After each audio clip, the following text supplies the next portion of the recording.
Hello and welcome back to the channel, everyone. Welcome back to Talk Tottenham here with your host, Tom. Next up for us, guys, is tomorrow evening's away fixture at the Amex Stadium. We play Brighton and Hove Albion next in the Premier League. And in this video again, just want to give you my pre-match preview.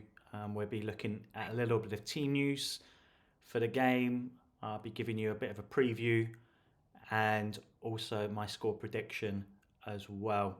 So, we come into this game, don't we, guys, off the back of 3 wins in the Premier League. The form has turned round for us, which is really, really good. Even if we were a little bit fortunate, I thought, to have got the win against Everton in the last game. Now, our record at the Amex is pretty good. I think we won 1-0 last season. I remember Kane. I think it was Harry scoring last season, and then I think the season before that, I think we also won. I think we won 2-0 in that game. I remember Bentancur putting Kane through, and he went through and finished it off. So, it has been a pretty good hunting ground for us of late. Now, I think the big news from today, it's not good news for us, guys. We really didn't want any more bad news on the injury front, but unfortunately, Ange has told us in the presser that Romero is going to be injured for the next 4 or 5 weeks. So that niggle that we thought he had in the Everton game, we saw him nursing the ice pack on his hamstring. Well, it's obviously a little bit more serious than that. And basically we are going to be without Romero now. So back to how it was before, guys, without Romero and Van de Ven. It does worry me. Ben Davies has been brilliant for the last few games, but he can't do it all by himself. And my worry, guys, is that I do worry that these injuries are going to catch up with us more than they have already. And so, if Romero's out for 5 games, we might not then see him back until kind of like the end of January, which is a long, long time to wait. And it's just been an absolute disaster of a season in terms of injuries and suspensions. Like, ever since that Chelsea game, we were doing pretty well before then in terms of like a clean bill of health. But then since then, it's just gone from bad to worse. There's either been players suspended or injuries, and it's a shame. It's a real shame, and you do wonder when we're ever going to see that the side that did so well in those first 10 games of the season. Anyhow, let's move on to the game. Let's talk about that a little bit. I mean, Brighton this season have been doing really what Brighton have been well known for. I don't think they've been as good really this season, but you can't really blame them, can you? When every man and his dog basically takes their best players. So they're probably missing Caicedo, who obviously they sold to Chelsea for that record fee. We obviously took Basuma off them, but they still do have a handy team. I do like, is it Evan Ferguson? I think that's his first name, Evan Ferguson. He's really good. I know Spurs have been linked with him, and obviously Danny Welbeck. We've got to be worried about him as well. We've got to keep an eye on him. Obviously I'm a big fan of Dunk as well. I saw him play for England recently, and I thought he really impressed in the England setup as well, Lewis Dunk. Other than that, I couldn't really name you too many more of their players. I know that they've got Gross and just their players just seem to just gel so well together every season. Big up to Brighton. They've done a really fantastic job. And a good benchmark for any team like lower down the league who want to kind of emulate them. So, very, very well done to Brighton. I think, going into this game is, I say it every single week, but it is just so important because if we can come back to Tottenham with the 3 points, it's going to put us in a really, really strong position in the league.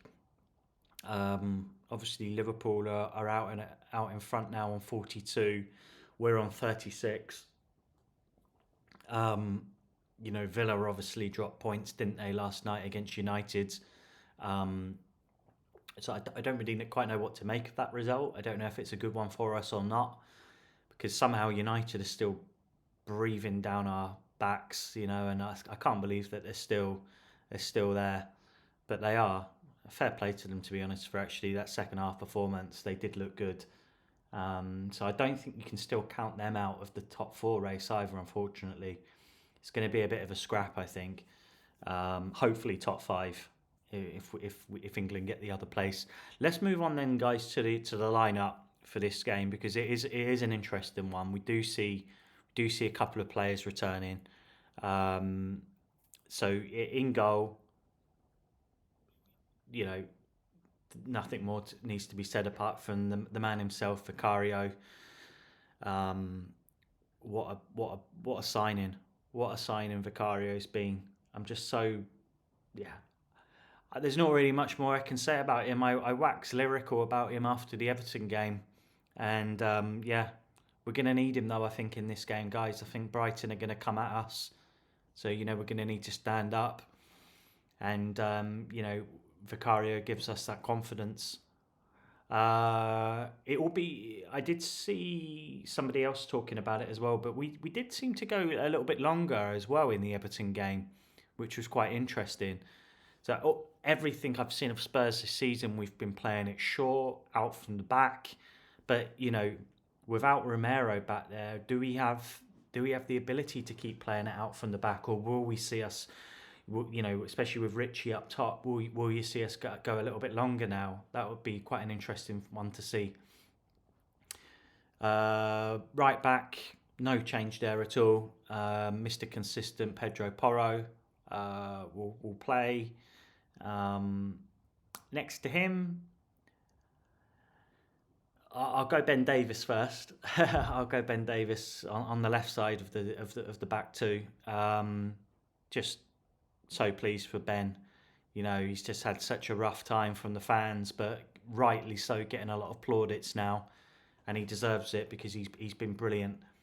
He's been brilliant in the last few games, and now we're going to need him more than ever because he is probably our best centre back that we can field at the moment, and we're going to need him right on top of his game in this one. And so next to him, without Romero, you're looking again at either is it going to be Emerson Royale or is it going to be Eric Dyer?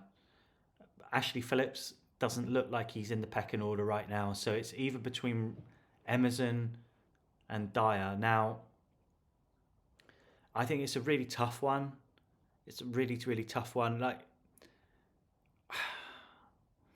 It doesn't fill me with much confidence putting Emerson centre back. He has been pretty good this season, and I think he did pretty well actually at left back in the Everton game. He looks more comfortable there, I would say. But then Dyer and Davis at the back don't really make me feel very confident either. I think I've got a feeling he will go with Emerson Royale. I do. He seems to have a little bit of a nod over Dyer in that regard. So I don't know, to be honest. Let me know in the comments. Who would you prefer to see at centre-back? Would you prefer to see Dyer and Davis, or would you prefer to see Emerson and Davis? I don't know.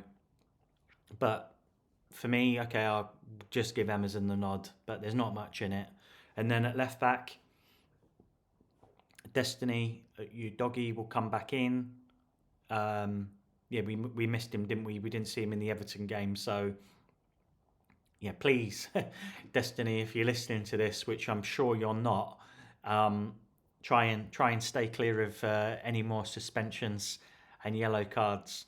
Moving on to the midfield, obviously we don't have Basuma.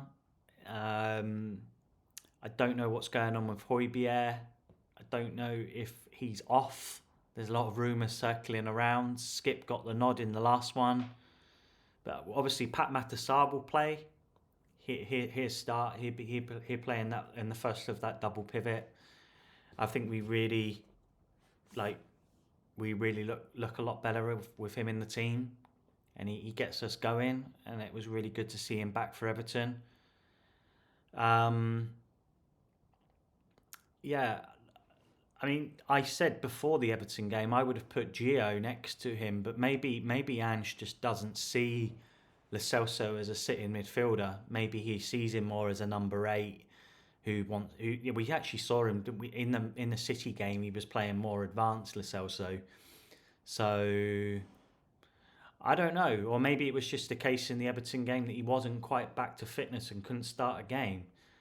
I would personally play Lo Celso, even away at Brighton. I think we're going to have a lot of the ball, and I think we would benefit from Lo Celso's tenacity. But I've just got a feeling he'll play Skip again. I didn't see the full Everton game, so it's difficult for me to comment on Skip's performance. But I can see Ange playing him again, maybe, and we need a good industrious performance from Skip in that game. So yeah, I'll play Sarr and Skip then in that middle two, but I wouldn't be adverse to seeing Lo Celso starting either. And then on the right, I think Brennan Johnson has got that position locked down at the moment, and I thought involved in both the goals against Everton. Good on you, Brennan Johnson. That's really, really good to see. That's why we signed you.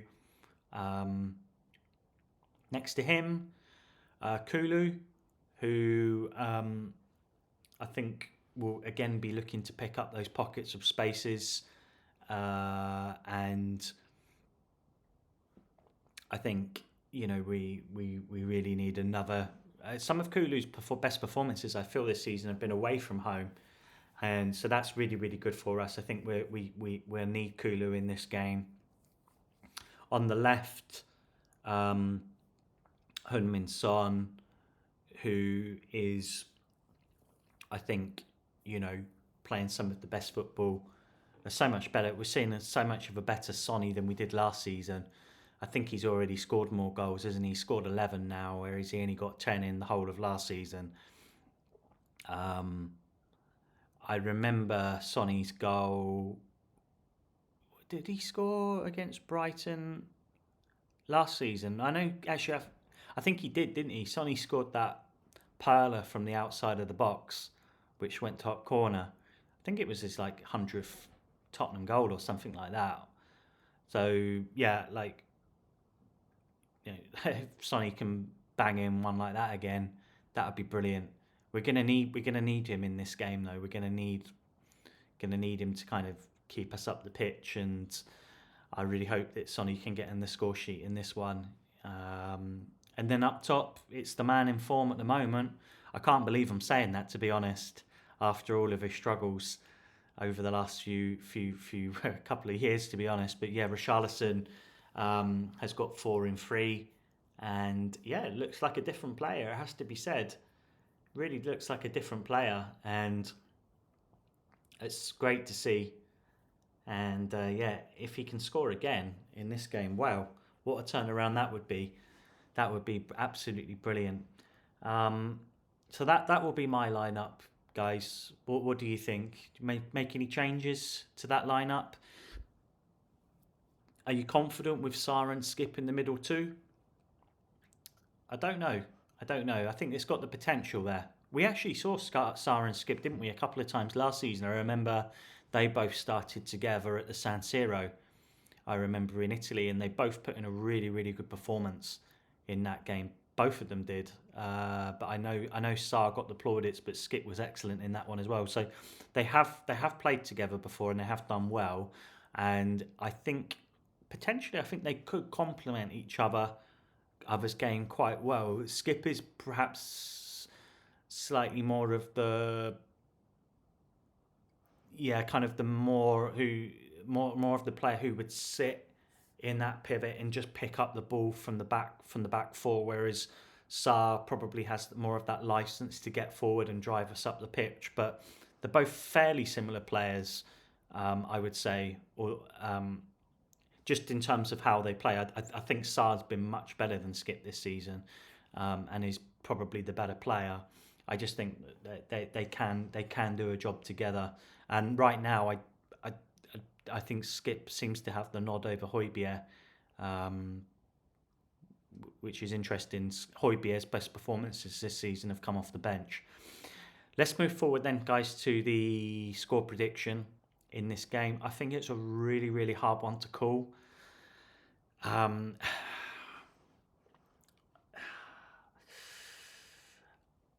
think we have to be really, really at our best, I think, tomorrow to get the win. And I don't want to say it. My head's telling me we might draw this game. I think it might be a 1-1 or 2-2 draw. But my heart's sort of saying that we could nick it. But I'm going to be a little bit more realistic, guys, in this game. I just feel with that Romero news, I feel like, we could concede in this game. I don't want to say it, but, we have to be realistic. Brighton are a good team and they attack very, very well. And they've got goals in them. And I think we have to be really, really at our best to keep them out. But I feel like going back the other way, I feel like we can definitely hurt them as well. So I'm going to go for a 1-1 draw in this game, which wouldn't be the worst result in the world. Having said that, just the way that the table is at the moment, it's so tight, and even draws at this stage of the season, it's not bad, but I feel like it's just like I say every single week, you just basically need to keep on winning in these games. So what do you think the score's going to be, guys? Do you think Spurs can do it? Are you worried going into this game? Do you think we might slip up? I hope not. That would be a real sucker punch if it is. But just so you know now, unfortunately I won't be able to watch tomorrow's game because I'm going to the theatre again. This is the second time in 3 Spurs matches, so I won't be able to see the game, but I will watch it. I think it's on Amazon Prime tomorrow, so I'll try and watch the match when I get back to Edinburgh where I live. So yeah, I'll be cheering the boys on though, guys, from the theatre in London, and let's hope that Tottenham can get the points. And I hope you're all doing well. I hope you had a lovely Christmas, and again, many thanks for the support on the channel. If you haven't done already, do subscribe, do like this content, and as always, come on you Spurs.